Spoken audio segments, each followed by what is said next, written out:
You're listening to Cards to the Moon, a podcast about trading cards from both a collector and investor perspective.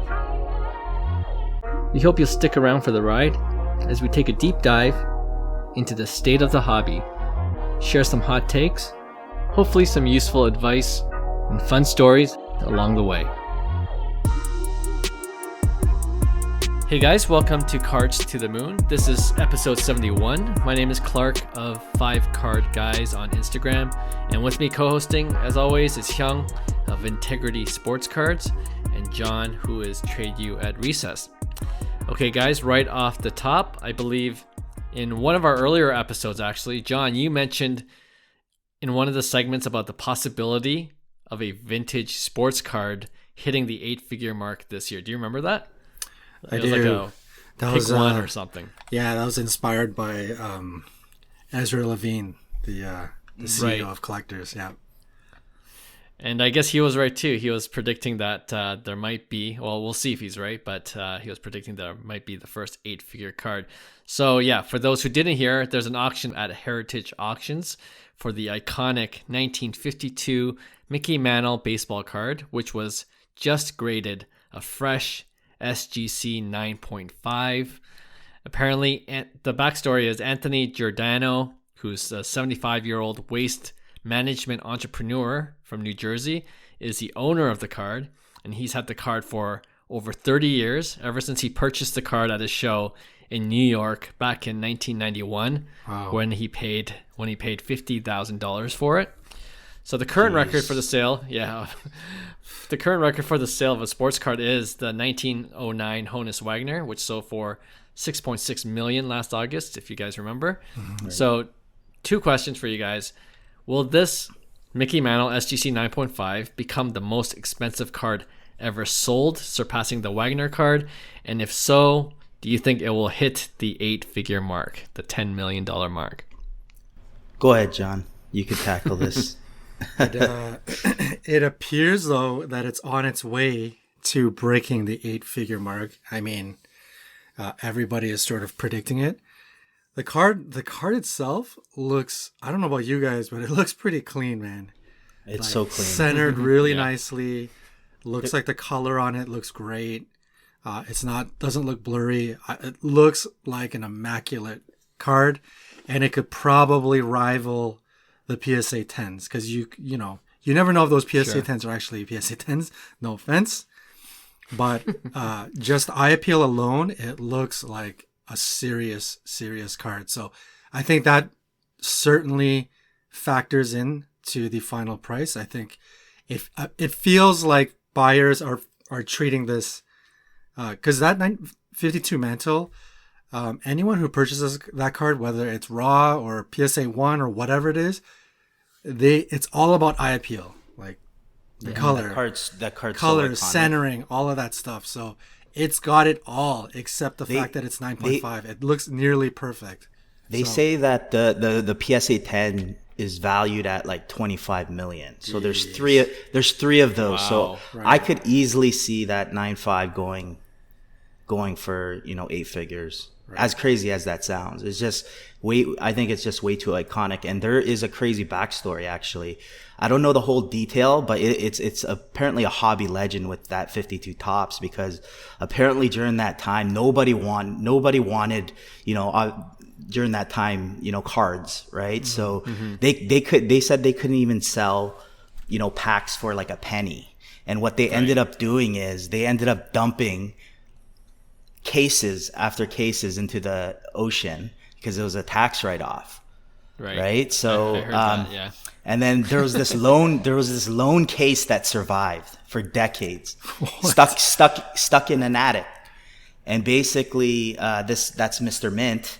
He basically in the 80s 90s he ended up the guy who had the case, he ended up opening the cards. Like opening the boxes. Okay. And there were 90 Mickey Mantles in that case. And all of those included those PSA 10s, those 3 PSA 10s all came from that same case, plus this 9.5 as well. Get out of here. Yeah, so Crazy. it's this hobby legend, and David Adams, as you guys know, one of the largest sports card dealers, they actually bought the box in 2013, the outside box of the case for like enormous, like it was like six figures for just the cardboard off Mr. Mint. Which is Rosen, right? So there's that too, and they have that same case, and it's a kind of like a hobby legend, right? So the backstory behind that, it's unbelievable. But there is an article that I'll share with you guys that kind of explains this whole story. It was pretty cool. Do you believe it? I do believe it, yeah, because it's the same guy that basically in that letter. Yeah. When he sold to Anthony Giordano, I think. Yeah. That was his name. I believe Mr. Mint is the one who sold it to him. Because he was the one who bought all 90, and he had basically all the PSA 10s too. Right? So crazy. Yeah, it's an insane story. So that was I guess the 9.5 was the best condition out of all those 90 he had. I guess the PSA 10s were submitted. And the backstory too is like in the early 90s, this is what kind of made PSA big in terms of vintage. This is why, like, because they started casing these mantles, right? And then that made PSA kind of where they are today in the game, right? So yeah. Wow. Yeah. Do you think Giordano first submitted it to PSA and got a PSA 8? No. Oh, he didn't? I don't know what this. Yeah, I don't think that's true. I honestly think it was like he literally kept it raw. He bought it from that Mr. Rosen guy, Mr. Mint.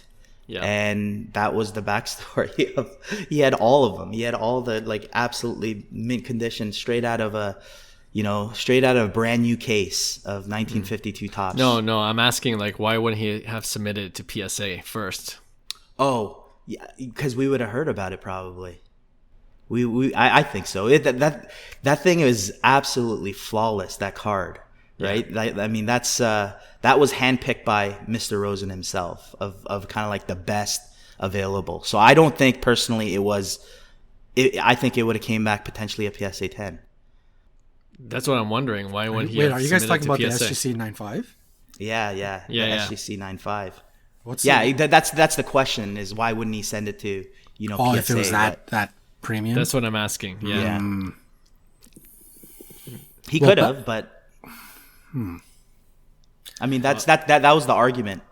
This is where we say crack and resubmit. That's what I'm saying. I wonder if he did and he came PSA 8. He's like, okay, I'm just gonna submit it to SGC. But back then, when was he submitting it? Back in the 90s? Yeah, in the 90s. This is where the late 90s, right? No, early. It would have been early 90s. Yeah, I believe so. When did PSA come into existence? Wasn't it like in the early 90s? Early 90s. That's when they started getting bigger. Okay. Yeah. Because back then, I would imagine if you had an amazing vintage card, SGC was the go-to vintage. They were, yeah. Grader. So you probably would have saved the best for SGC. And I guess that's what you were kind of talking about. I was kind of confused as to what you guys were talking about, but you'd save the best for SGC, and the ones you didn't think were quite there, you'd probably send to like a secondary grader, right? Yeah, it's true. I thought SGC was known. Yeah. I figured you'd send all of them to SGC, but yeah, anyways. But it's in a new SGC slab, right? The 9.5? Right. But you can always send it. You can send it in, and they reslap it for you for $10 or whatever. Oh, I see. Yeah. I think true vintage collectors are still SGC. I think PSA is still kind of like it's newer to the vintage world, right? So true. SGC had the credibility. So I don't know the backstory and why that was sent, but it is a new SGC slab. But that thing looks just as clean as any PSA 10. Beautiful. Yeah. For sure. Yeah. Well, my Chris Paul, I have the old. Well, Hyung, you have it now, but it's the old 98 SGC 98, which is mint 10. And I remember back a while ago, I emailed SGC to say, hey, if I send this in a 98, is that a 10? And would you guys reslab it? And they said, yeah, absolutely. They wouldn't regrade it. It would cost like $10 or whatever, and it was like a reholder. Yeah, they would reholder it and put the new label as a 10. So it could have been the case. Either way, it's like a beautiful 9.5. Yeah, for sure.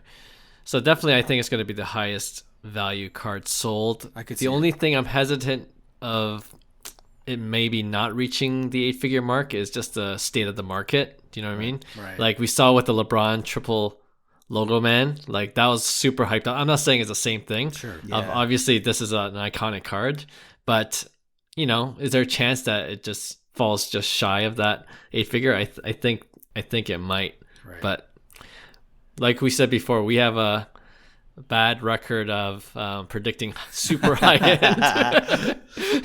That's true. Cards. That's true. So we'll see. Yeah, it'll be interesting to see what it ultimately sells for. All right. With that, let's move on to our next segment we call Hobby Headlines. Okay, so if you heard this news about the Mantle card and nothing else about sports cards, you would think the market is robust and doing extremely well, having millions being spent on sports cards. But we know there are different sectors in the sports card market that are struggling, especially during this bear market. And if you read the news, there's fewer and fewer articles about how the pandemic has fueled this hobby boom, and more news about how the sports card market is on shaky ground. There's an article I just read actually that I thought was pretty insightful from The Athletic. I think there's a paywall to it, so you might not have access to it, but the article is called State of the Sports Card Boom. After sky-high surge, is the market still healthy? So I thought for today's hobby headlines, we could go over some of the quotes in the article from people in the hobby and comment on whether we agree with where they think the hobby is at in this current moment. All right. So yeah, the interview is pretty extensive. The first quote is from Adam Martin. Hyung, you just mentioned him, co-owner of Dave and Adam's Card World near Buffalo, New York, just a couple hours from here in Toronto. And I think it is the biggest hobby box retailer next to Target and Walmart. So they're pretty big, right? Wow. So Adam Martin says in the article, high-end demand remains insane. It's still the best it's ever been. There are absolutely collectors, speculators, breakers who still have lots of money to spend and still are looking for something better to put their money into outside of the stock market. Agree, disagree with that sentiment? I'm going to somewhat agree.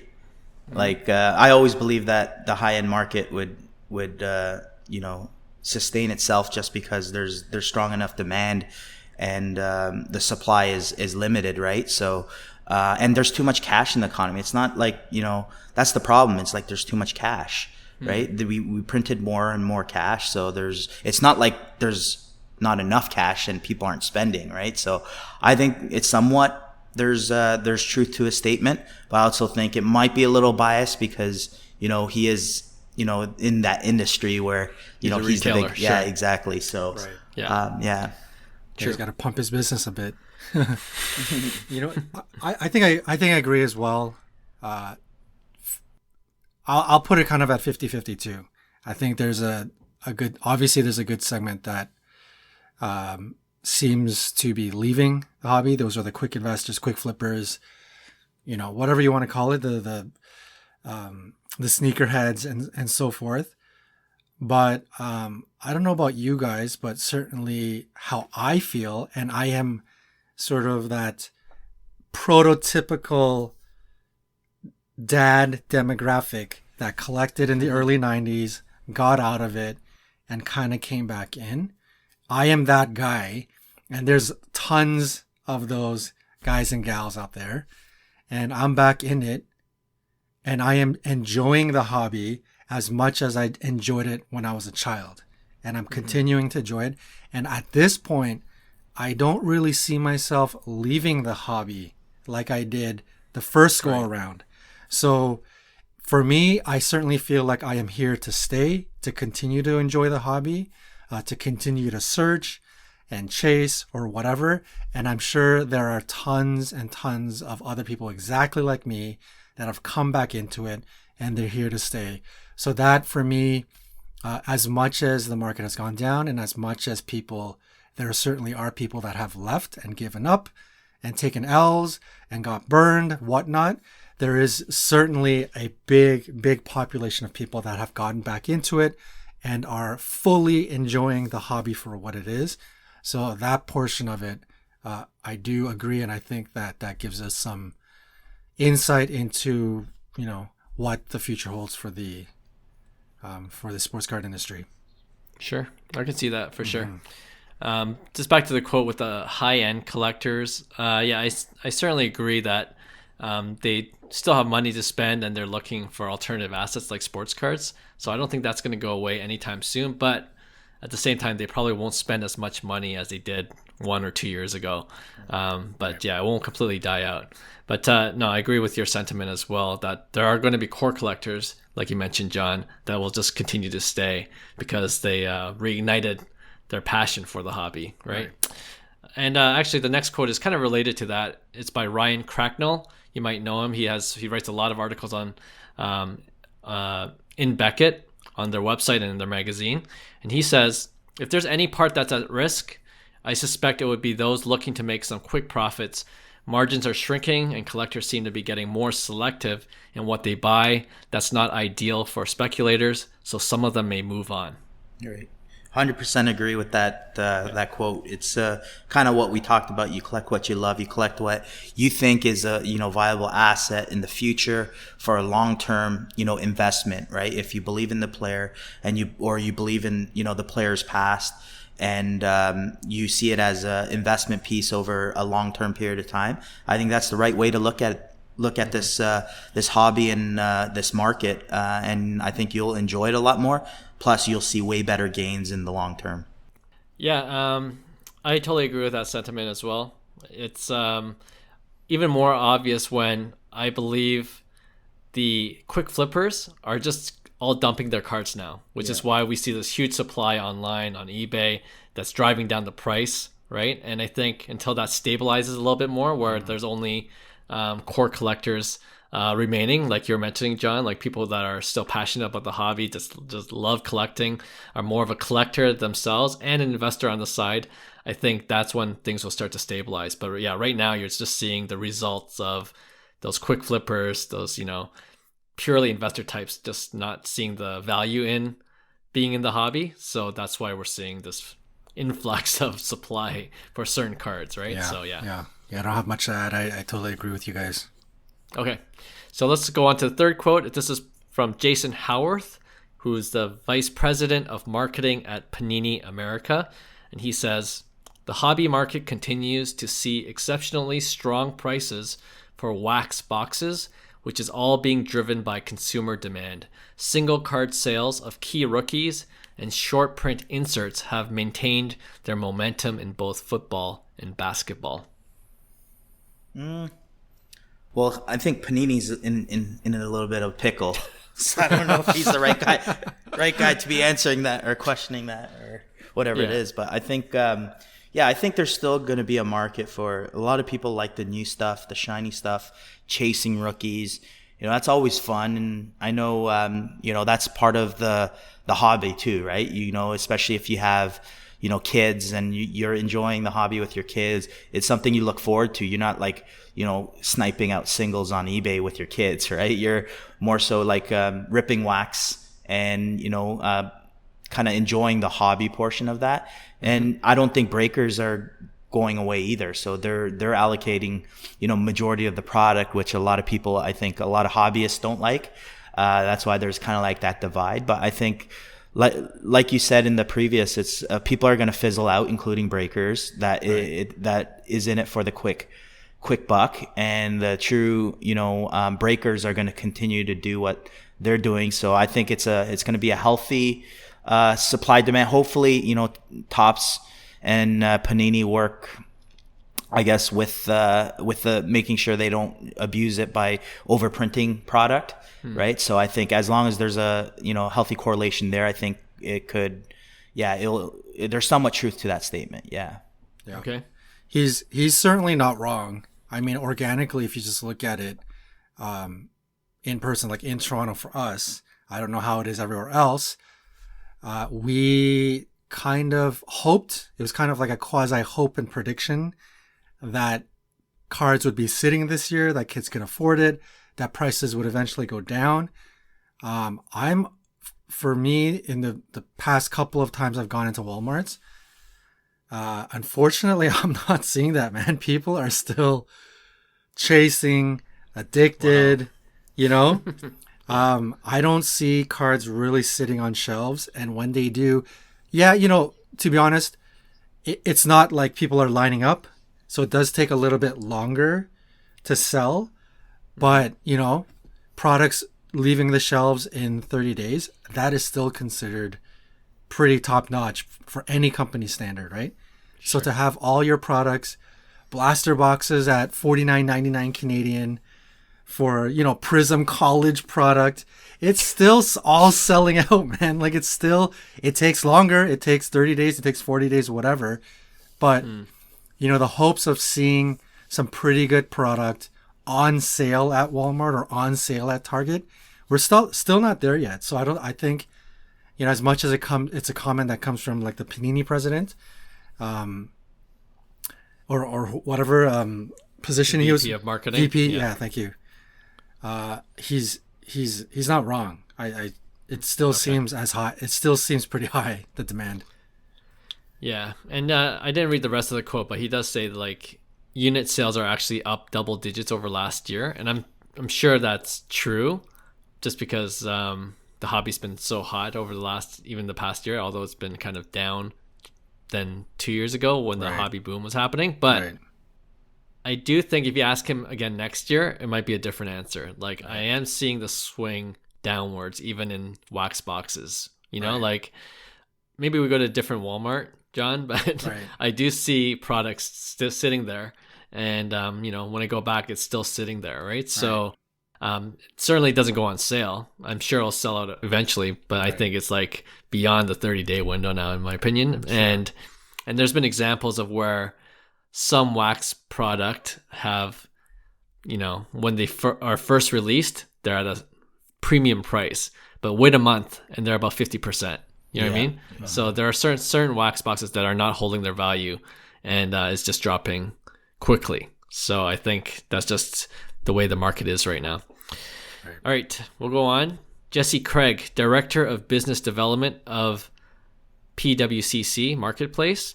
He says, and this is in context with the current market correction, he says, it's also a market condition we believe is necessary to indicate that trading cards are further establishing themselves as a viable asset class. We want to see the space behaving in ways you would expect any other alternative investment to act.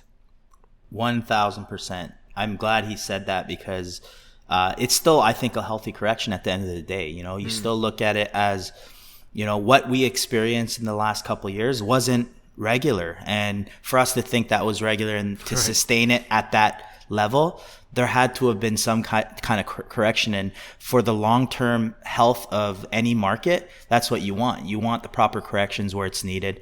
And that way, it is a viable secondary asset of investment that people are looking. It doesn't change anything for me. Like, I still believe that even if everybody said it was doom and gloom, I still think there's very, very valuable cards out there that I would want to keep, because, I know over time they're just going to continue to grow in value. Right. So for me, I agree with that 100%. Yeah. Yeah. I think I do agree with it as well. There's a part of me that gets a little confused, because I think before, when the hobby, 18 months ago or 24 months ago, when the hobby was just exploding, and it felt like we were, I say we, but the hobby was in an asset class that rivaled, some of the bigger, like whatever. It was kind of on par, same trajectory as like crypto and all that stuff, right? And, as hobbyists and people that are in it, you kind of puffed your chest up to say, yeah, see, there you go. Like, the sports card, this is legit. Like, this is no joke, And since it's kind of died down, obviously, I don't think we kind of have that much bravado and proudness that it's among those, like a big time asset class, but it's certainly as a secondary. I think what Hyung is saying, it's very, very viable as a secondary, and as a hobbyist, we can be confident in that. And I think what we've seen,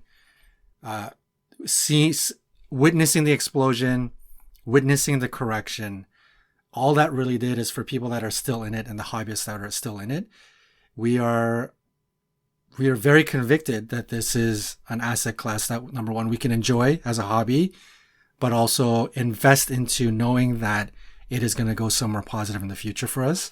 So on the one hand, I think in terms of the big explosion and what we felt at that time, it's a little different now, but we certainly still are pretty convicted. So in a sense, I certainly agree.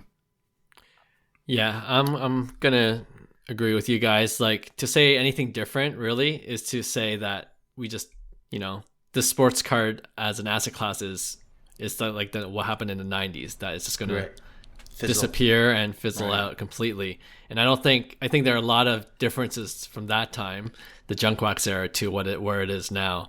And I think like you guys mentioned, it is it's just a simple market correction that we're seeing here. So and if we're wrong, then we won't be doing this podcast in the future. The market won't exist, right? So exactly. We'll be talking about nothing. All right. Okay, the last quote from this article is from Ken Golden of Golden Auctions. He says, "I've seen all the ups and downs. I think the high-grade true vintage market has really become a mainstay in our society.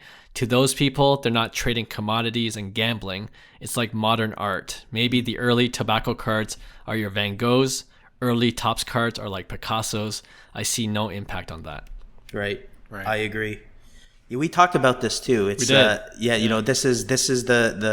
this is why vintage, I think, long term, will hold and sustain, and it has been, right. It has been. It never really been going down, and it's in the higher collectibles, the rare cards like the Mantles and stuff. It's so iconic in our culture, and I don't seeing that like disappear, because it is a form of art. It is a huge piece of history. Being able to go back in time and enjoy these as more limited art pieces, and that's why we say this is why I'm bullish also in the whole NFT world, right? Because it is so valuable and it's so rare that you're going to have some sort of security attached to it now, and still be able to enjoy it and, do things. So how that looks, who knows? But yeah, I agree with Ken when it comes to, it's a little bit less gambling and more kind of like mixed in with the investors and the art collectors and people who appreciate kind of like more generational pieces, that you could pass down to your newer generations as well, right? So there's so much I guess value in those high-end rare cards in the long term, and yeah, I couldn't agree more. Right. Me too. Clark, you kind of touched on it during the last quote, and some people you mentioned how some people kind of have some concerns that, are we heading into junk wax era 2.0? Right. Is a market going to crash like the 90s? And it's certainly different now, because the people that are in it are not when we were those kids. We're all grown up and we have the disposable income. I think it's a different place. But for me, Ken is bang on. If Fanatics, Panini, the people in charge of supply and demand for wax screw this up in the next 3 to 5 years, for me, this is just my opinion, but my prediction is that I feel like that would not hurt the sports card market as a whole. It would just hurt ultra modern cards and how we view ultra modern cards, which has somewhat been happening already, right? So I think ultra modern or the super ultra modern could be affected based on whatever path they want to trek in the next little while.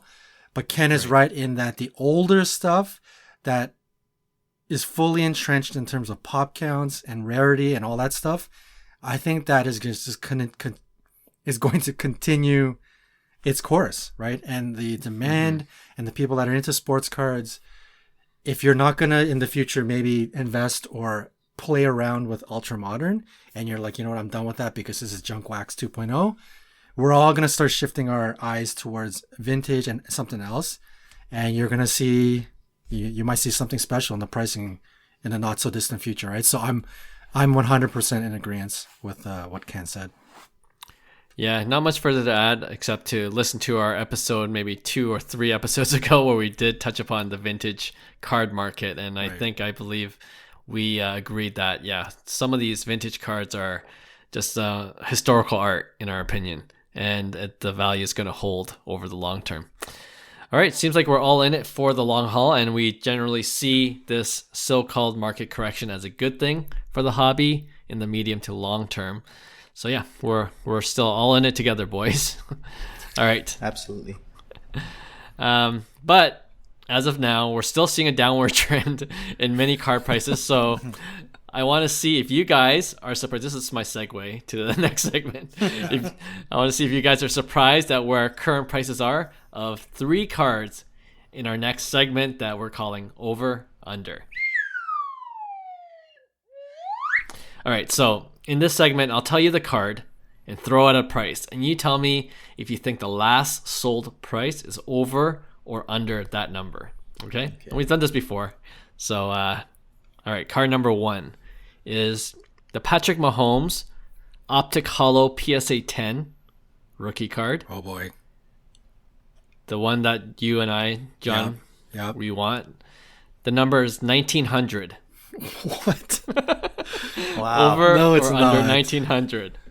No, it's not. It's not under that, is it? You tell me. 18. No, No. I say over. It's still over. Over for Hyung. Yeah. If it's under, I'm searching it tonight. I'm going to say over because that's crazy. All right.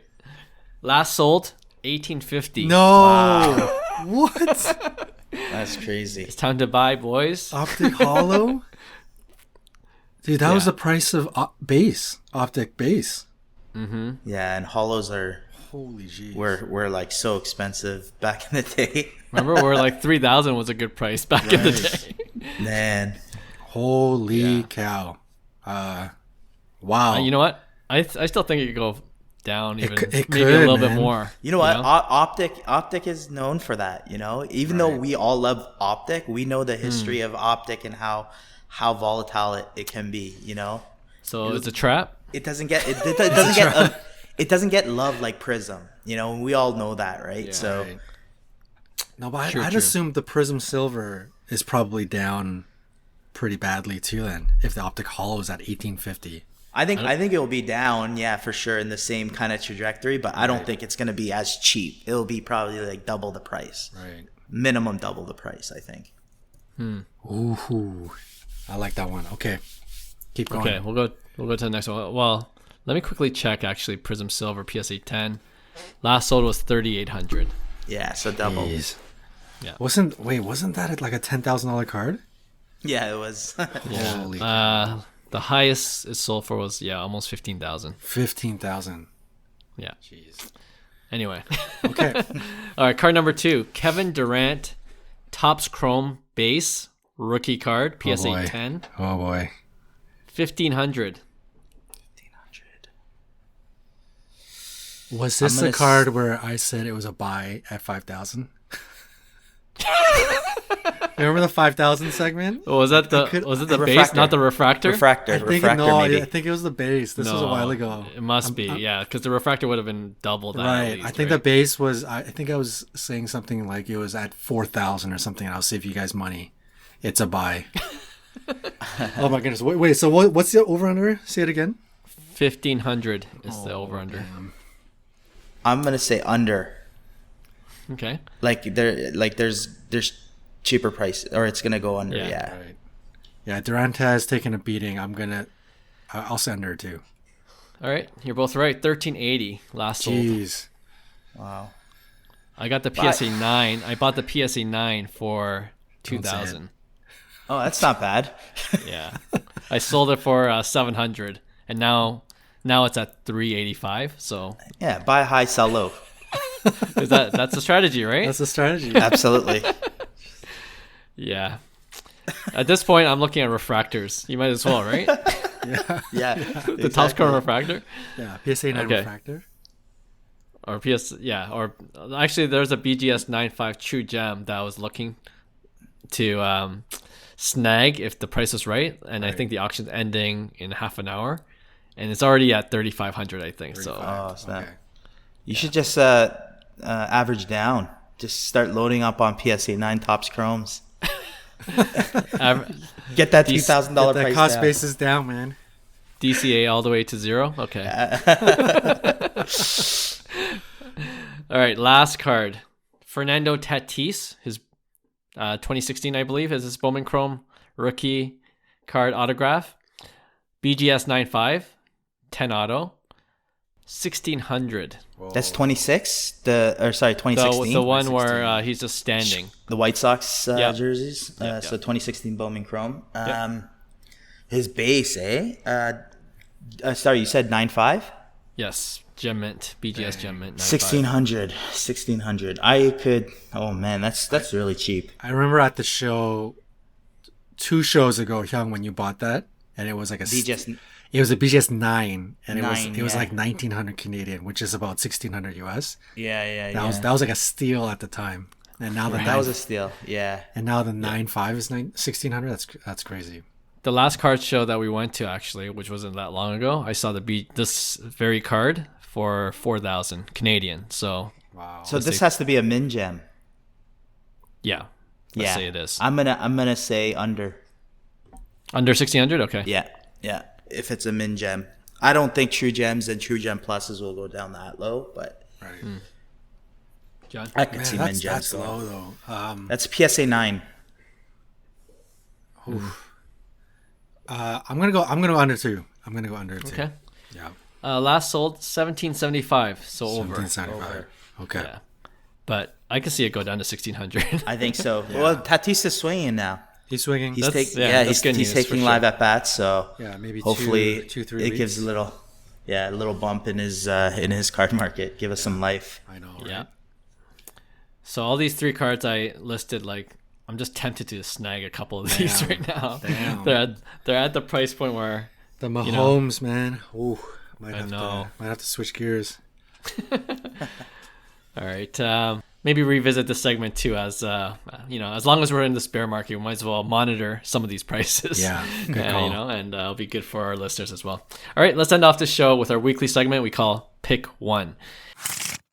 And if you're a first-time listener, this is where each of us choose 2 cards or 2 sets, and then we debate which one we would rather invest in or which one we agree is the more true statement.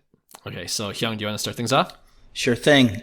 Since we were talking about the iconic 52 Topps Mickey Mantle, I'll lead that off with the 52 Mickey Mantle, the Topps Mickey Mantle SGC 95. So we think it's going to be a $10 million card versus a 1951 Bowman Mickey Mantle PSA 10. So this is a pop 1. So this actually was purchased for $600,000 back in 2008. This card, the 1951 Bowman Mickey Mantle PSA 10. So there's only one PSA 10. Wow. Would you rather have that or the iconic 52 Topps Mickey Mantle that was just listed at Heritage, the SGC 95? Johnny, go. Wow, I didn't know 51 Bowman was a pop 1. That was his first. The PSA 10's a pop 1. Damn. I think there's 1,800 graded, I want to say. Right. Okay, so if I was in a position, if I'm either mega rich or somebody nice enough. Yeah, we're obviously rich enough to just drop 8 figures on. Yeah, exactly. Or somebody rich enough, mega rich, wanted to gift me one of these cards. Purely because either way, I think whoever is purchasing this, obviously there's an investment portion to it because that's what gives you the confidence to lay down that kind of money. But you're also probably a hardcore sports card art whatever collector, and this is why you want this card so badly. So in that case, if you're in it to chase the all-time grail PC, you gotta go with the 52 Mantle in the 9.5, which looks absolutely beautiful. If somebody gifted me one for free and I could pick one of the two, it's 52 Mantle for me. Just knowing that I have one of the cleanest copies of the arguably top 3 iconic sports cards of all time. It's like 52 Mantle, Jordan Fleer, and probably Ken Griffey are like probably the 3 most iconic. Like how could you not want that card? I could understand, I think from an investment standpoint, the 51 Bowman Pop 1 is very attractive. You don't know what that price could command. Right. I could see the other side of that, but I'm just purely, this is whoever's purchasing these cards probably going like monster grail hunting. It's got to be 52 Mantle. Yeah. Yeah, you kind of mentioned it already, John, but like, man, it's tempting to pick the 52 Bowman, saying 51? Like, 51 Bowman. Right, the Pop 1. Saying that I have the only PSA 10 card, and you probably won't get a second PSA 10 in a while, if ever. Right. But yeah, I'm with you. At the same time, it's so iconic. The 52 Topps is so iconic that even if it's not a PSA 10, but like SGC 9.5 is just as good, and you definitely not be unhappy about having a SGC 9.5. Yeah, I think for me, I'm still sticking with the 52 Topps. Nice. Right. I still don't know what I'm gonna pick, to be honest, because I agree with you guys that 52 Topps is like so iconic, and I think I did one before where it was the same value. If you had like 20,000, would you have a higher graded like a Bowman or a lower graded Topps? Right, and I think you guys both said the 52 Topps, obviously, right? So, man, yeah, I'm gonna agree with you because I think that's a PSA 10, to be honest. But obviously, I don't think we'll ever know that. There's only 3 in existence. None with new labels, I believe. So the card is too iconic, and I think the horizontal card kind of gets me on the 51 Bowman. If it was a vertical card, I think that's why the 52 Topps also is that much better, just because it's such an iconic image in our society. If people seen that image and they didn't know anything to do with sports cards, they'll know that that's still an iconic image. Even that set, that 52 Topps, is probably one of the most iconic sets ever in all of sports cards, right? So true. I'm going to agree with you guys. Even though it's a Pop 1, normally I would have kept the Pop 1. And you're right, John, that card could go for whatever you want it to go for, right? It could go for more than potentially, the Mantles. Never know. Or the 52 Topps, right? So, yeah. But yeah, right now, as it stands, I'd rather have the 52 Topps as well. If the SGC Mantle was in an old label and it did get sent in for reholdering, can you imagine whoever was handling that thing? Oh man! Sign that guy up to be the next like head surgeon at whatever hospital, because he's probably got like it's probably some kid. Yeah, just like the softest hands possible. Yeah, that's I don't even want to think about the potential damage. My palms are sweaty just thinking about it. All right, John. All right, your fellas. Turn. Okay. So in honor of a friend of the show, Refractor Jones, we're going to go better investment going forward, assuming we're going to get out of this bear market. 90s refractors versus 90s inserts. Grade doesn't matter. We're just talking strictly 90s refractors, 90s inserts. Any sport? Any sport? Any sport, but I mean, for me, basketball is probably the most iconic right, in terms of the 90s inserts. So, I mean, I'll throw it out. I think I would stick with refractors. I think long term, there's so much desire and demand in 90s refractors specifically, right? The refractors hit different. even in 2000s, early 2000s, late 90s, early 90s, like that's the time when, that's all you're chasing. There's no other parallel. Well, that's why inserts were so popular too, I think, because inserts were the chase as well, right? So I'm going with the refractors though, because I like OG, I like classic stuff. I don't like dabbling into inserts. You know me. I'm very, very OG. So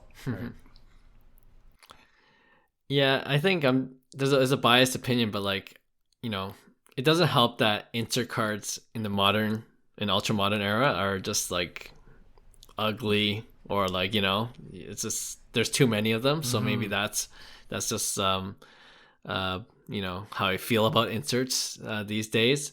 But even back then in the 90s, like the design is kind of, it's, I don't know, also ugly. Like some things haven't changed in the hobby with the inserts. Like, of course, there's a few inserts that are, above and beyond. But for the most part, it's just... You're hurting a lot of feelings, man. People who own these 90s inserts. Sorry, I got to speak truth. So, so yeah, I'm with Hyung on this one too. Like, I like the general cleaner look of refractors, and even like looking at Topps Chrome refractors, I love those. Like, it's just the extra shine that it has over the base. Some of these iconic base cards. Yeah, I'm chasing those as we speak. So, refractors for me. Right. Clarky, I'm going to disagree with you in terms of the inserts. I think they look great, Even to be honest, to be honest, even when I rip like Topps Chrome, like completely unbiased point of view, when I'm opening a fresh Topps Chrome and I see these inserts for the first time, I really like them actually. But it's just when you find out that they're not rare at all, then you're like, it's trash. And your mind just your mind just changed. I don't necessarily I think I agree with you. I think you mentioned it once.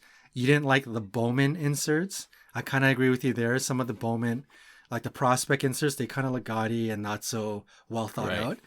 But Topps Chrome, 90s inserts, for the most part, I think most of these companies are doing a really good job. It just, when people find out they're not rare, it's not case-it or anything special, then it just kind of goes by the wayside. But anyways, back to the point. I just learned that John doesn't appreciate good art if you think those inserts are nice. No, I love those inserts. But you know what? Okay. I'm gonna agree with you guys. We've made this point about refractors a while ago. And I've been looking at, because I love Kobe's, I love the 96 Kobe's and trying to collect rookie cards. So that always keeps my eye on 90s refractors by default. I'm always kind of keeping an eye out to see how much Kobe refractor is, like the Topps Finest refractor. I'd love to own one day.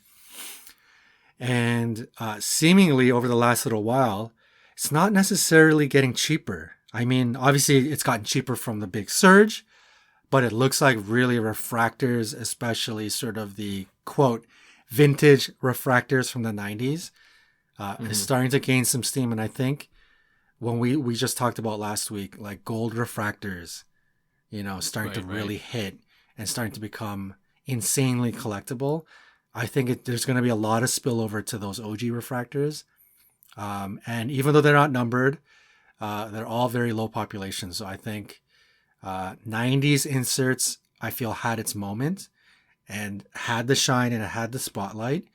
I don't think 90s refractors had it. So I could certainly see better investment going forward. I could see 90s refractors maybe doing a bit better than inserts over the next little while. Good one. I like that.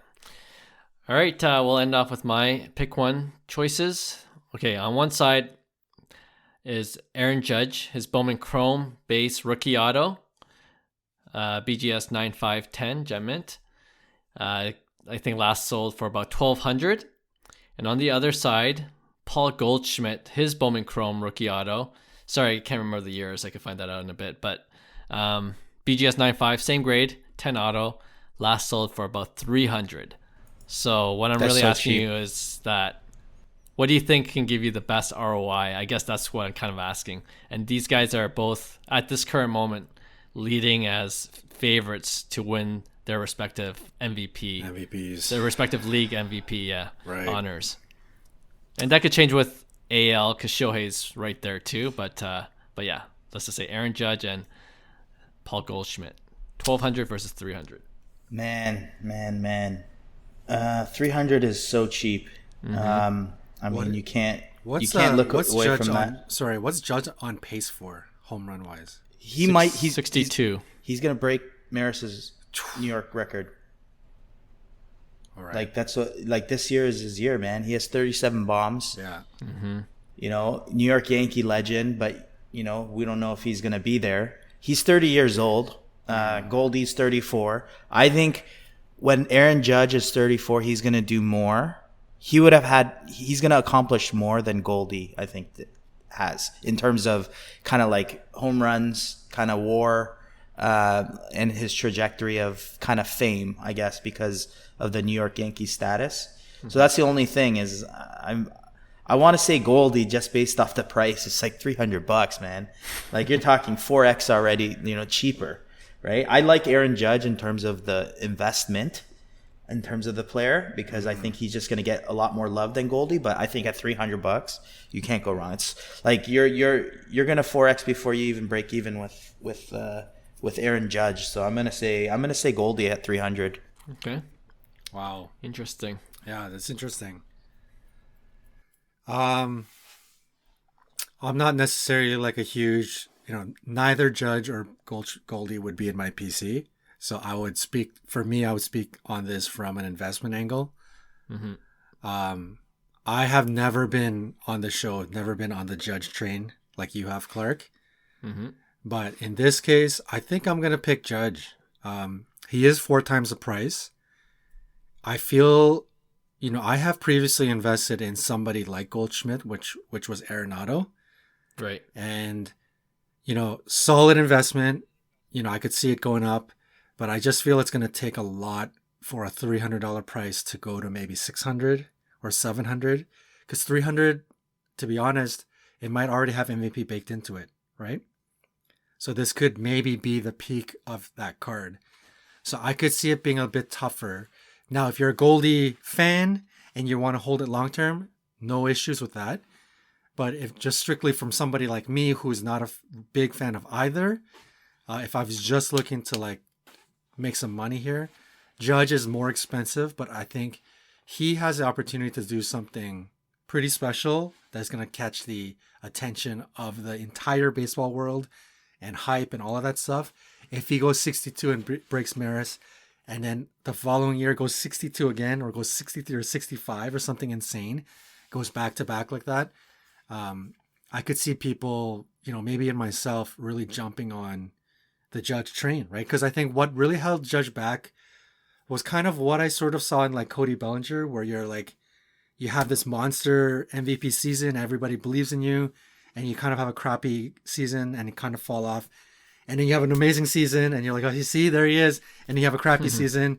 And as some people like myself start thinking, I don't know, does he have that consistency in him? But if he shows it, which he has been, and he stays this monster that he's been, I could see his card doubling, tripling, way, more likely than the Goldie card. So I think that's why, for that reason, I picked the Judge. Yeah. So I'm going to break the tie. I'm going to go with Judge, not because I have a Refractor Bowman Chrome rookie auto in my collection, but and I'm not pumping my card, but I agree with John. I think it's more likely that Judge will accomplish something that will just boost his value, and I like him as a better investment piece. Whereas, I think we talked about it in one episode before, somewhat recently, that Goldschmidt's one of those guys, he doesn't get the hobby love for whatever reason, and, can he go from 300 to 600?